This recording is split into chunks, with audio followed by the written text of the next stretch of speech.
Hello, I'm Jackson, and this is my Module 10 discussion. To start off, we're going to start off with question number one. Which of these three perspectives make most sense to you? Do you tend to think quantitatively? Do you gravitate towards power struggles and forms of injustice? Are you more interested in understanding others and recognizing why people do that? So out of the few perspectives that we read about here in chapter 11, I think, I honestly think that sorry, one second, let me pull it up. That the interpreted perspective is the one I relate to the most, just because whenever I'm in different situations and stuff like that, I tend to kind of pick and grab at certain things that I'm able to look at and see from my perspective and kind of relate those towards what I'm used to, and kind of being able to kind of create some sort of norm, or at least like trying to understand some sort of norm in the situation. Do you gravitate towards power struggles or forms of injustice? Honestly, yeah, I'd say so. When I see, someone getting like mistreated or like not treated respectfully just based on their priority for someone, I do tend to have some sort of, some like moral, I don't know. I don't like the concept of power struggles and certain people not being able to do certain things just because they don't have that power, you know. All right, and for question two, I'm going to do question three. I'm going to do question three for question two. In what ways have you been influenced by popular culture? Is it possible for someone living in today's media-saturated world not to be influenced by popular culture? What impact do you think popular culture is having on your own community and around the world? Is there something that can or should be done about this?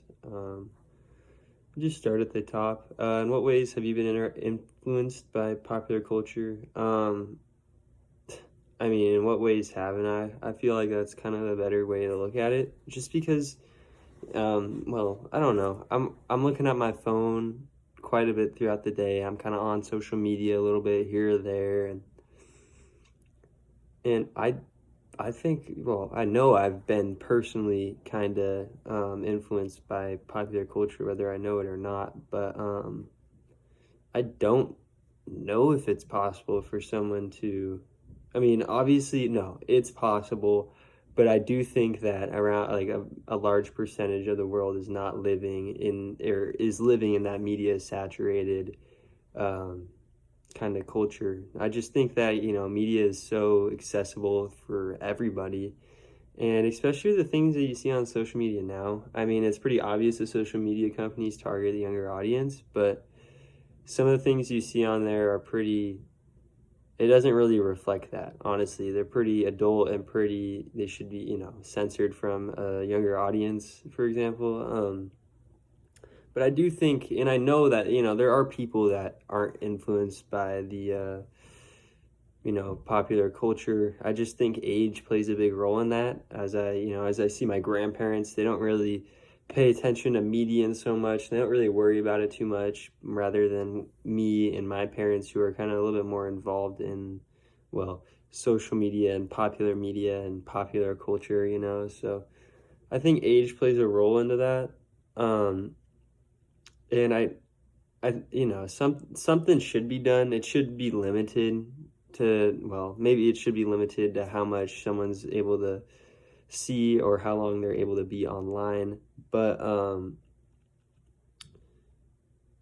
I think it impacts everyone. I think everyone's kind of seen an impact from the way social media has taken over the world. We're kind of creating this separate world online rather than it just being media. It's kind of turning into more of a reality of being online 24/7.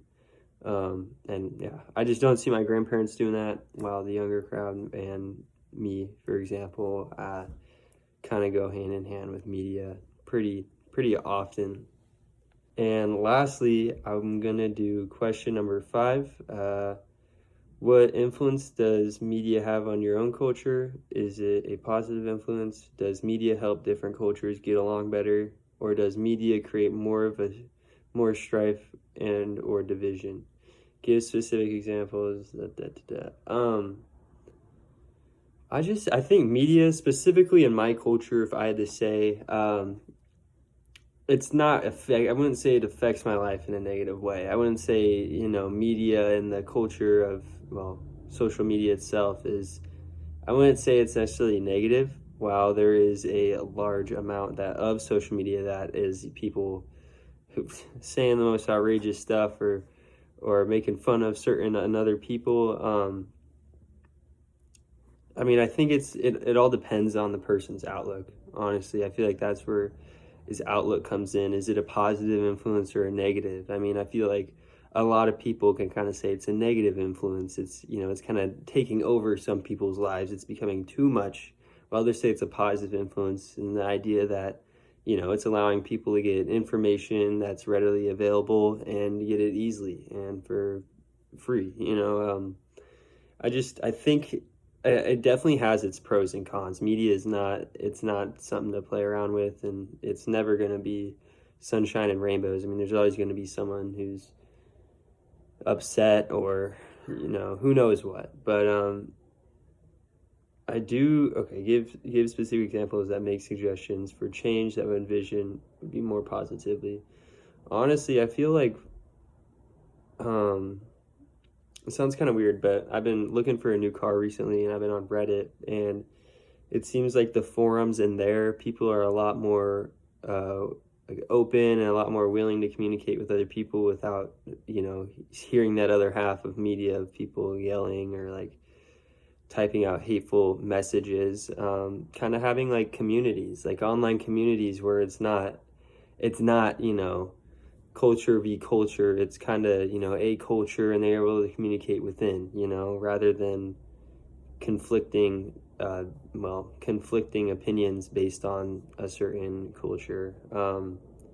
That's not a really great way to help it become more positive, but I do think it's just a lot of like people are just, they know they're not gonna receive any